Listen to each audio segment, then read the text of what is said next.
Selamat pagi pemirsa, selamat bergabung kembali dengan Bina Bangsa TV. Bersama saya Karina Agatha, dalam 30 menit ke depan kami akan membawakan salah satu berita terhangat, yakni yang berjudul Pencemaran Nama Baik yang dilakukan oleh Nikita Mirzani kepada Dito Mahendra.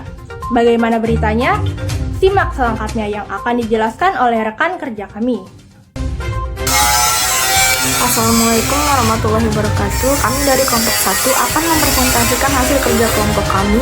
Sebelumnya saya mengucapkan terima kasih kepada Bapak Iron Fajrul Aslami, SHMH, selaku dosen pengampu mata kuliah Hukum Pidana. Sebelumnya izinkan saya memperkenalkan anggota kelompok kami. Yang pertama ada saya sendiri, Yulia Astuti, ada Huzaimi, ada Karina Agatha Putri, Husaini, dan Fikri. Kami di sini akan menjelaskan putusan tentang pencemaran nama baik. Identitas terkait. 1.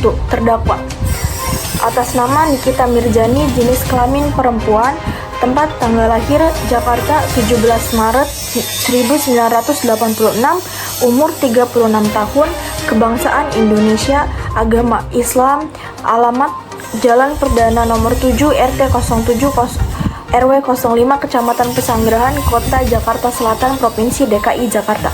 Pekerjaan sebagai seniman, lulusan SMA. Identitas terkait. Bapak Dedi Adi Saputra SHMHum sebagai Hakim Ketua, Bapak Lilik Sugihartoyo SH sebagai Hakim Anggota, dan Ibu Yuliana SHMHum sebagai Hakim Anggota. Bapak Edward SH sebagai Jasa Penuntut Umum, dan Panitera Pengganti adalah Raditya Pitaloka Suteja SH. Posisi kasus. Artis Nikita Mirzani kembali menjadi sorotan lantaran dirinya tersandung kasus pencemaran nama baik yang dilaporkan oleh Dito Mahendra. Kasus ini berbuntut panjang lantaran Nikita sering mangkir atau tidak hadir dalam pemeriksaan. Kepala Bidang Hubungan Masyarakat Polda Banten, Kombes Pol Sito Sitonga menyebutkan surat panggilan kepada Nikita telah dilayangkan sebanyak 2 kali, yakni pada Jumat 24 Juni 2022 dan Rabu 6 Juli 2022. Dito Mahendra melaporkan Nikita Mirzani atas pencemaran nama baik sejak 16 Mei 2022. Adapun dugaan pencemaran nama baik yang dilaporkan yakni melalui media sosial. Dito merasa dirugikan atas unggahan Instagram story yang dibuat oleh Nikita Mirzani. Kuasa hukum Dito Mahendra, Yafet Risi, mengatakan kliennya tidak pernah berinteraksi secara personal dengan Nikita Mirzani. Melihat story Nikita yang menyindirnya, Dito mengaku kaget. Dalam Instagram story tersebut, Dito dituduh sebagai orang yang banyak omong, penipu, dan PHP atau pemberi harapan palsu, tidak mewujudkan suatu keinginan yang dijanjikan. Unggahan itu dijelaskan oleh pihak Dito sudah secara terang-terangan mengumbar nama dan foto Dito Mahendra. Kemudian hal itu ramai di media sosial saat rumah Nikita didatangi oleh anggota Polresta Serang Kota pada 15 Juni 2022 sekitar pukul 3.00 waktu Indonesia bagian Barat. Permasalahan Nikita Mirzani dan Dito Mahendra terbilang cukup pelik dan berliku. Nindi Ayunda yang kabarnya merupakan kekasih Dito Mahendra ikut terseret dalam permasalahan ini. Nikita Mirzani mengaku pertama kali bertemu dengan Askara Parasadi Harsono di Polsek Jakarta Barat. Kala itu, Arsadi masih menjadi suami Nindi Ayunda dan tengah menghadapi kasus narkoba. Ketampanan Askara Parasadi Harsono membuat Nikita Mirzani minta kenalan. Namun kala itu Nikita mengaku tidak tahu jika Askara masih berstatus sebagai suami Nindi Ayunda. perkenalan Nikita Mirzani dan Askara Parasadi Harsono berlangsung singkat. Namun keesokan harinya, Nikita Mirzani dibuat kaget melihat karangan bunga dengan kata-kata manis dari Askara yang muncul di depan rumahnya. Nikita Mirzani yang merasa tak kenal dengan Askara Parasadi Harsono lantas menyelidiki pengiriman bunga tersebut. Keanehan semakin dirasa oleh Nikita Mirzani. Potret karangan bunga itu langsung tersebar ke seluruh media dengan cepat. Nikita Mirzani menemukan fakta dan menduga Dito Mahendra dan Nindi Ayunda telah merencanakan skenario teror bunga tersebut. Tak tinggal diam, Nikita Mirzani lantas membongkar aib Nindi Ayunda dan Dito Mahendra melalui media sosial. Di antara aib yang dibongkar Nikita Mirzani adalah penyekapan pembantu dan sopir Nindi Ayunda. Dito Mahendra kabarnya juga terlibat dalam penyekapan tersebut. Berbagai aib yang dibongkar Nikita Mirzani melalui media sosial kembali dilaporkan Dito Mahendra ke pihak yang berwajib pada tanggal 16 Mei 2022. Nikita Mirzani dilaporkan terkait kasus ITE yang telah mencemarkan nama baik dirinya, yaitu Dito Mahendra. Kemudian, pada Juli 2022, rumah Nikita Mirzani mendadak diawasi polisi, diserang sejak dini hari oleh oknum kepolisian disebut, bahkan juga menerobos rumah Nikita Mirzani tanpa seizin, sehingga jendela kamar pembantunya rusak.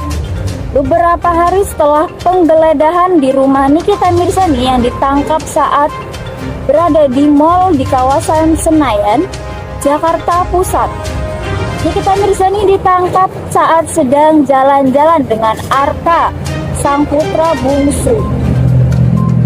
Kala itu, Nikita Mirzani dianggap tidak kooperatif sehingga harus ditangkap paksa. Namun akhirnya, ibu 3 anak tersebut hanya ditahan selama beberapa jam dan diharuskan wajib lapor.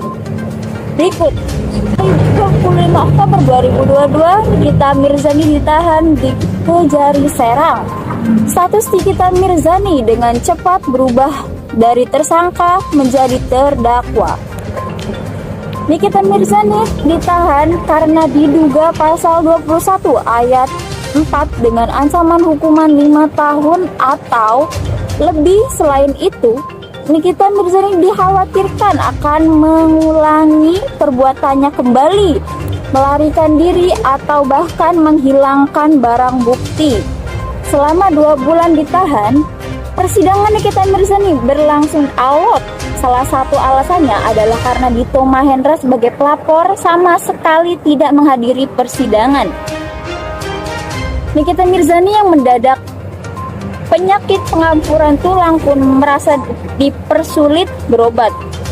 Dengan berani, Nikita Mirzani lantas menuding jaksa persidangannya telah bayar Dito Mahendra untuk menahannya di penjara. Nikita Mirzani akhirnya divonis bebas karena Dito Mahendra, pelapor, tidak kunjung memberikan kesaksian dan terus mangkir.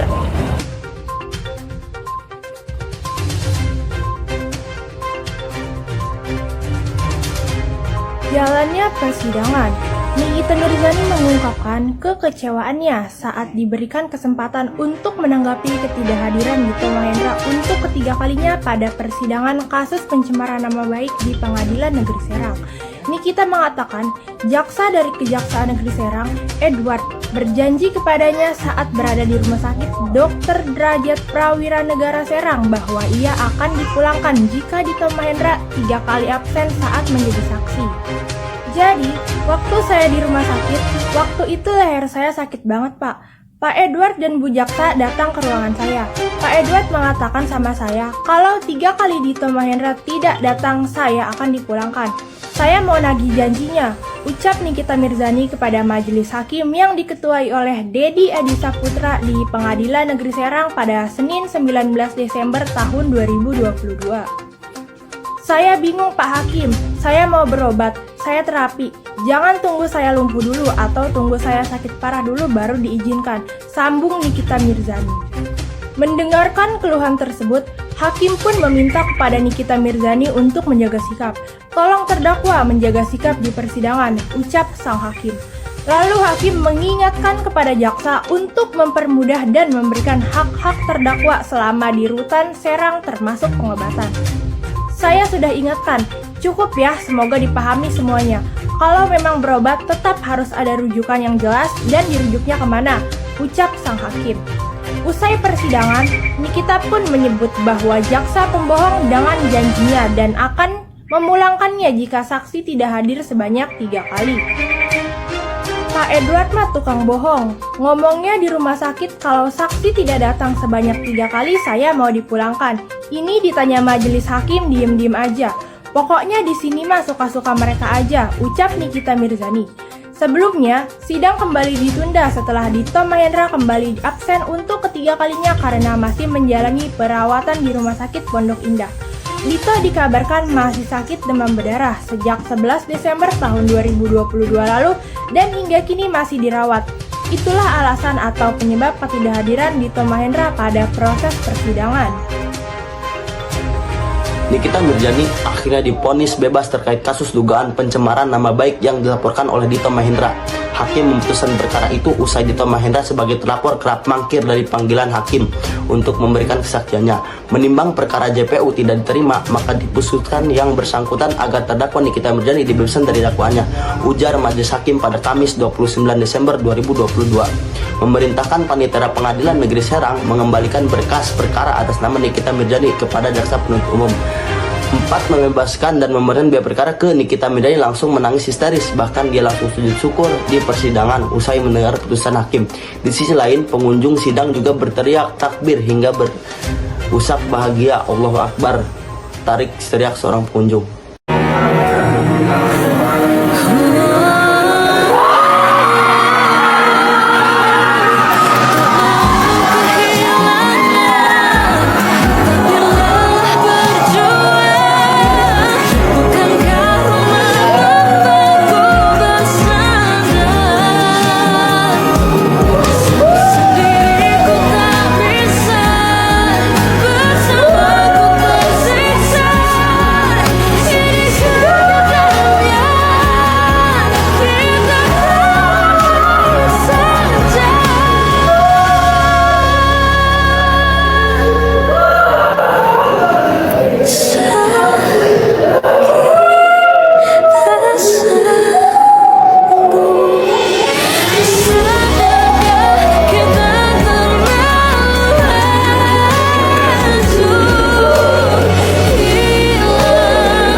Baik, itulah tadi data diri penggugat dan tergugat, kronologi kasus, jalannya persidangan, dan keputusan hakim. Selanjutnya akan disampaikan ringkasan atau kesimpulan dari berita kali ini yang akan disampaikan oleh rekan kami, yakni Bapak Jimmy. Saya persilahkan. Assalamualaikum warahmatullahi wabarakatuh. Nikita Mirzani mendapat vonis bebas dari dakwaan pencemaran nama baik pada Kamis 29 Desember tahun 2022. Seperti diketahui, Nikita Mirzani menghadapi kasus dugaan pencemaran nama baik yang dilaporkan oleh Dito Mahendra sebelumnya di Polres Serang, Banten pada bulan Mei tahun 2022. Nikita Mirzani juga pernah dituduh selingkuh dengan Askara Prasadi Harsono. Ia mengaku pertama kali bertemu beliau kala itu Askara masih menjadi suami Nindi Ayunda dan tengah menghadapi kasus narkoba. Nah, ketampanan Askara Prasadi Harsono tersebut membuat Nikita Mirzani minta kenalan. Namun, kala itu Nikita mengaku tidak tahu jika alasan Askara masih berstatus sebagai suami Nindi Ayunda. Yang selanjutnya, Nikita Mirzani dilaporkan Dito Mahendra pada bulan Mei tersebut. Permasalahan Nikita Mirzani dan Dito Mahendra terbilang cukup pelik dan berliku. Nindi Ayunda yang kabarnya merupakan kekasih Dito Mahendra ikut terseret dalam permasalahan ini. Nah, selanjutnya ada juga teror bunga diduga dari Askara. Perkenalan Nikita Mirjani dan Askara Prasedi Harsono berlangsung singkat. Namun, keesokan harinya, Nikita Mirjani dibuat kaget melihat karangan bunga dengan kata-kata manis dari Askara yang muncul di depan rumahnya. Nah, Nikita Mirjani yang merasa tak kenal dengan Askara Prasedi Harsono tersebut lantas menyelidiki pengiriman bunga tersebut. Keanehan semakin dirasa Nikita karena potret karangan bunga itu langsung tersebar di seluruh media sosial dengan cepat. Dan Nikita pun diduga bongkar aib Nindi Ayunda dan Dito Mahendra. Nikita Mirjani ini awalnya menemukan fakta dan menduga Dito Mahendra dan Niti Ayunda telah merencanakan skenario teror bunga tersebut. Tak tinggal diam, Nikita Mirjani lantas membongkar aib Nindi Ayunda dan Dito Mahendra melalui media sosial. Nah, di antara aib yang dibongkar Nikita Mirjani adalah penyekapan pembantu dan sopir Nindi Ayunda.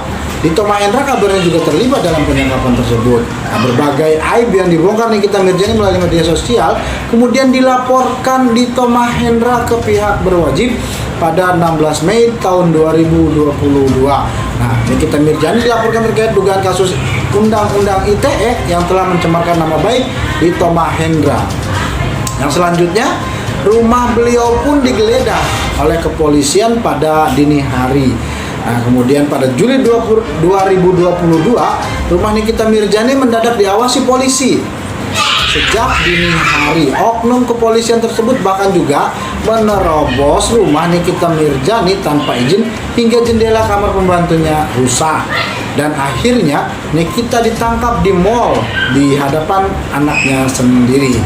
Nah, beberapa hari setelah penggeledahan di rumah tersebut, Nikita Mirjani ditangkap saat berada di mall di kawasan Senayan, Jakarta Pusat. Nikita Mirjani ditangkap saat sedang jalan-jalan dengan Arka, sang putra bungsu. Kala itu, Nikita Mirjani dianggap tidak kooperatif, sehingga harus ditangkap secara paksa. Namun akhirnya ibu tiga anak tersebut hanya ditahan selama beberapa jam dan diharuskan wajib lapor. Selanjutnya, Nikita ditahan di Kejaksaan Serang. Barulah pada tanggal 25 Oktober tahun 2022, Nikita Mirjani ditahan di Kejari Serang. Status Nikita Mirjani dengan cepat berubah dari tersangka menjadi terdakwa. Nikita Mirjani ditahan karena diduga melanggar pasal 21 ayat 4 dengan ancaman hukuman 5 tahun atau lebih. Selain itu, Nikita Mirjani dikhawatirkan akan mengulangi perbuatannya dan melarikan diri atau bahkan menghilangkan barang bukti. Nah, kemudian persidangan pun berlangsung alot. Selama 2 bulan ditahan, persidangan Nikita Mirjani berlangsung alot. Salah satu alasannya adalah karena Dito Mahendra sebagai pelapor sama sekali tidak menghadiri persidangan. Nikita Mirjani yang menderita penyakit pengapuran tulang pun merasa dipersulit berobat. Nah, dengan berani Nikita Mirjani lantas menuding jaksa persidangannya telah dibayar oleh Dito Mahendra untuk menahannya di penjara. Dan akhirnya Nikita Mirjani pun divonis bebas oleh hakim. Nikita Mirjani akhirnya divonis bebas oleh hakim karena Dito Mahendra sebagai pelapor tidak kunjung memberikan kesaksian dan terus mangkir. Dalam persidangan terakhir Nikita Mirjani, Dito Mahendra disebut jaksa sedang dirawat di Malaysia. Selain di persidangan Nikita Mirjani, Dito Mahendra diketahui juga mangkir dari panggilan KPK terkait kasus dugaan tindak pidana pencucian uang ex-sekretaris MA. Nah, itu dia kronologis kasus Nikita Mirjani dan Dito Mahendra yang menyeret nama Nindi Ayunda. Bagaimana pendapat saudara? Sekian dari kami. Pemirsa, informasi tadi sekaligus menutup perjumpaan kita kali ini. Saya Karina Agatha beserta rekan kerja kami mengucapkan terima kasih atas perhatian Anda. Salam kelompok 1 dari kelas 2D.